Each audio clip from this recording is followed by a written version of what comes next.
कई चमत्कार भी ऐसे देखे हैं, केवल 72 घंटे में पेशेंट खड़ा हो गया।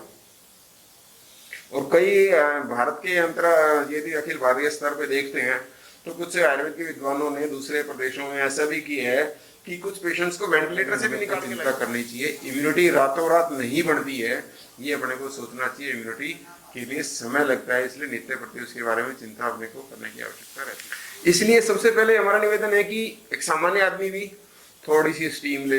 कुछ लोग बहुत ज्यादा स्टीम लेते हैं, ऐसा भी नहीं करना। थोड़े से गरारे करना, थोड़ा सा हल्का गर्म पानी पीना, रेगुलर वो बीमार हो या ना हो करें। नमस्कार, आप सभी को मेरा नमस्कार। अभी पूरी दुनिया में कोविड डिजीज फैली हुई है, जिसके कारण प्रत्येक घर, प्रत्येक परिवार, समाज, हर कॉलोनी दुखी हो रही है। हम सब परेशान हैं, हम सब हतोत्साहित हैं और उसके लिए हर कोई डरा हुआ भी है, हर कोई घर में बीमार भी है। लेकिन इस सब चीज़ों के बीच में हमें कुछ चीज़ों का ध्यान रखें तो हमें व्याधि से डरने की जरूरत नहीं है। सबसे पहले तो जैसा कि सरकार के द्वारा निर्देश किया गया है कि हमें अपना डिस्टेंस बना के रखना है, मास्क लगा के रखना और हाथ बार बार धोने हैं, ताकि गंदे हाथ हमारे मुंह पे, नाक पे ना जाएं। बचने के उपाय सबसे श्रेष्ठ हैं, बचा जाए तो इससे अच्छा कुछ भी नहीं है। इम्यूनिटी बूस्टिंग के लिए बहुत बार बात आती है आयुर्वेद के काढ़े की या और चीज़ों की। उसके लिए आयुर्वेद का सिंपल सा काढ़ा, गर्मी बहुत ज़्यादा तो बहुत ज़्यादा काढ़ा ना पिए। सिंपल गिलोय की टैबलेट भी ले सकते हैं, तुलसी है, सौंठ है, काली मिर्च है, दालचीनी, सब काढ़े में है। तो इसलिए मार्केट में जाने की अपने को बहुत ज़्यादा आवश्यकता नहीं रहती है। सामान्य जो चीज़ें घर में हैं उनका प्रयोग करके, हल्दी है, रेगुलर एक्सरसाइज और सटीक दिनचर्या। बहुत लेट तक सो रहे हैं, छुट्टी है, लॉकडाउन है, दिन में पढ़ के सो रहे हैं, आराम से पढ़े हैं, ऐसा नहीं। नित्य व्यायाम करना, सही भोजन करना, हल्का भोजन करना, कुछ छोटी छोटी डाइजेशन अच्छा रहे, हमारा मेटाबॉलिक सिस्टम ठीक रहे, इसके लिए कुछ छोटी छोटी तुलसी या काली मिर्च इत्यादि का जो काढ़ा मिनिस्ट्री ऑफ आयुष ने बताया उसका थोड़ा सा प्रयोग कर सकते हैं। हल्दी का प्रयोग कर सकते हैं। दूध जिसको डाइजेस्ट होता है वो दूध के साथ हल्दी का प्रयोग कर सकते हैं। बचने के उपाय इस तरह से अपन कर सकते हैं। पहला, बचना, मास्क लगाना, हाथ धोना, दूर रहना। दूसरा, हमारी जो दिनचर्या है, हमारा जो खान पीन है, हमारा जो रहन सहन है, आहार विहार है, वो ठीक रहे, इसके बारे में हमें को चिंता करनी चाहिए। इम्यूनिटी रातों रात नहीं बढ़ती है, ये अपने को सोचना चाहिए। इम्यूनिटी के लिए समय लगता है, इसलिए नित्य प्रति उसके बारे में चिंता अपने को करने की आवश्यकता रहती है। इसके बाद यदि किसी को कोविड हो गया तो भी डरने की, घबराने की जरूरत नहीं। बहुत सारे पेशेंट आते हैं, एकदम उनका पल्स रेट बढ़ जाता है। आधों का पल्स रेट तो इसीलिए बढ़ जाता है कि बेचारे डर जाते हैं। तो डरने की, घबराने की जरूरत नहीं है। सबसे पहले तो ये बात सोचने की जरूरत है कि 85 से 90% लोग बिल्कुल माइल्ड कंडीशंस में ही रहते हैं और ठीक हो जाते हैं, बहुतों को सिम्टम्स नहीं आते हैं। उसके बाद 10 से 15% लोग ऐसे रहते हैं जो कोई किसी कारण से उनको कोई औषधि लेने की आवश्यकता रहती है, या उनको ऑक्सीजन की जरूरत पड़ती है, या किसी को वेंटिलेटर की जरूरत पड़ती है। लेकिन ऐसा सामान्य तौर पे कम लोगों में है, इसलिए अपने को अपन 85% में काउंट करके चले, इसलिए डरने की आवश्यकता नहीं है। वो किसी कारण से यदि दूसरे केस में जाएंगे तो सोचेंगे। अब जो 85% है वो सामान्य औषधि जो है, महासुदर्शन घनवटी है, शंखमणि वटी है, आयुष 64 है, या सामान्य दवाइयों से या सिंपल सी जो हम उनका प्रयोग करके हम ठीक हो सकते हैं। लेकिन सबसे बड़ी बात इंपॉर्टेंट जो है, जैसे आपने बहुत जगह देखा होगा, आयुर्वेद का सूत्र भी ऐसा कहता है कि ज्वर में हमें लंघन करना चाहिए। अभी कुछ वीडियोज हमने देखे हैं फेसबुक पे, कुछ जगह आया कि मीठा खाने से भी कोविड के ऐसा बढ़ता है, लेकिन मैं उसकी पुष्टि नहीं करता हूँ।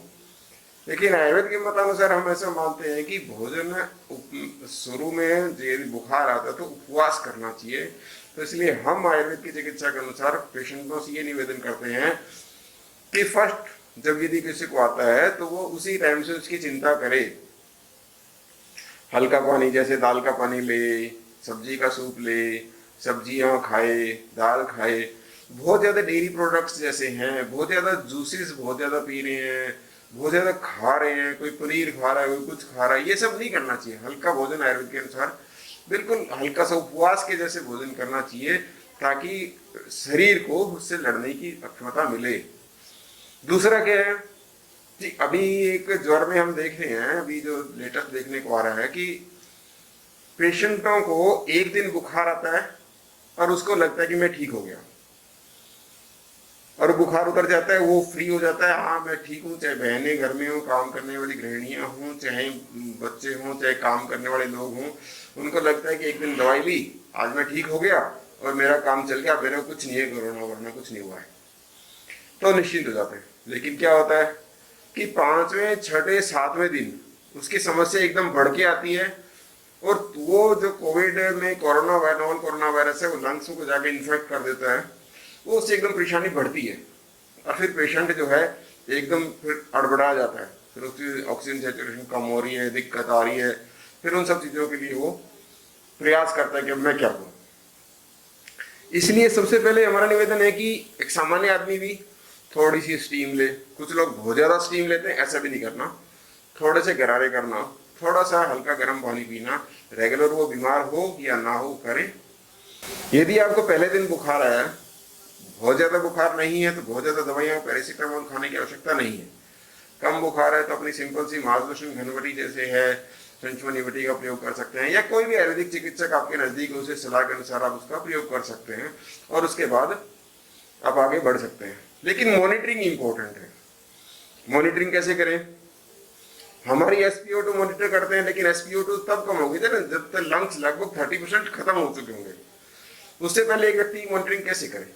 तो इसके लिए हमने एक थोड़ा सा छोटा सा तरीका अपने स्तर पे निकालने की कोशिश की है।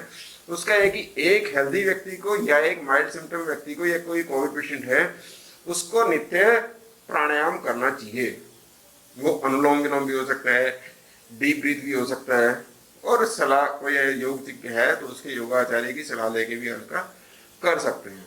लेकिन जब हम डीप ब्रीथ करें और हमें होल्ड करने पे लगे कि हमें ठसका आ रहा है, हम सांस को रोक नहीं पा रहे हैं, चेस्ट में ठसका सा आ रहा है, हमारा सांस उखड़ रहा है, एकदम खांसी आ रही है, इसका मतलब समझ लो कि आपके लंग्स में इन्फेक्शन स्प्रेड होना शुरू हो गया है।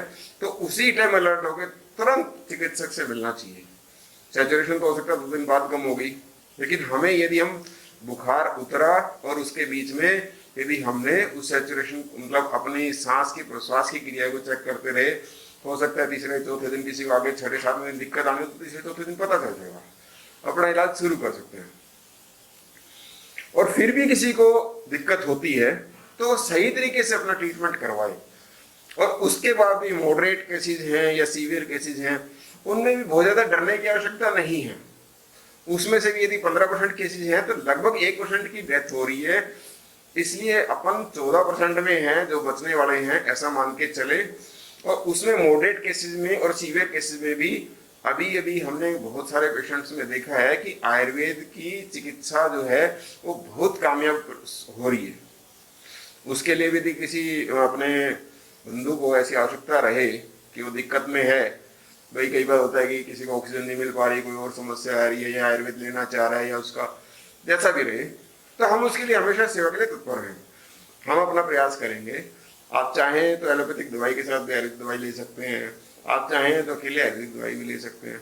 तो ये सारा का सारा कुल मिला के मैं आम जनता से यही निवेदन करूंगा, आप सब सुखी रहें, डरे मत, और हम सब मिलके नेगेटिव चीज़ों को छोड़ते हुए इस जो है महामारी से अपनी सफलता जरूर प्राप्त करेंगे, और हम विजयी होंगे, ऐसी मेरी ईश्वर से कामना है, और आप सब लोगों का सहयोग रहेगा।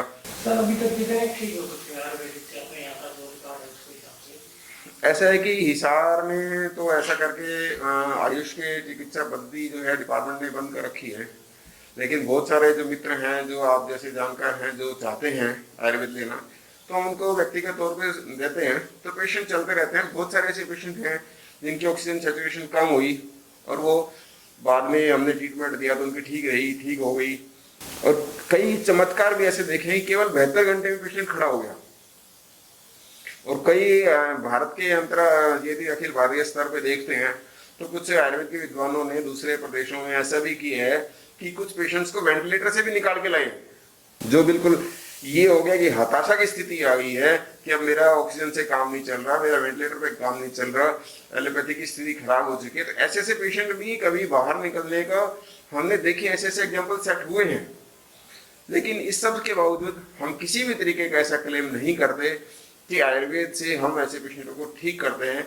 एक स्टडीज हैं, चल रही हैं, इस तरह का हम प्रयोग करते हैं। डेफिनेटली यदि आयुर्वेद के लोगों को सही तरीके से चिकित्सा करने की यदि अनुमति दी जाए तो हम वो 1% डेथ रेट को भी कम करके शायद हो सकता है उसको आधे पे, उससे भी कम लाने का प्रयास कर सकते हैं।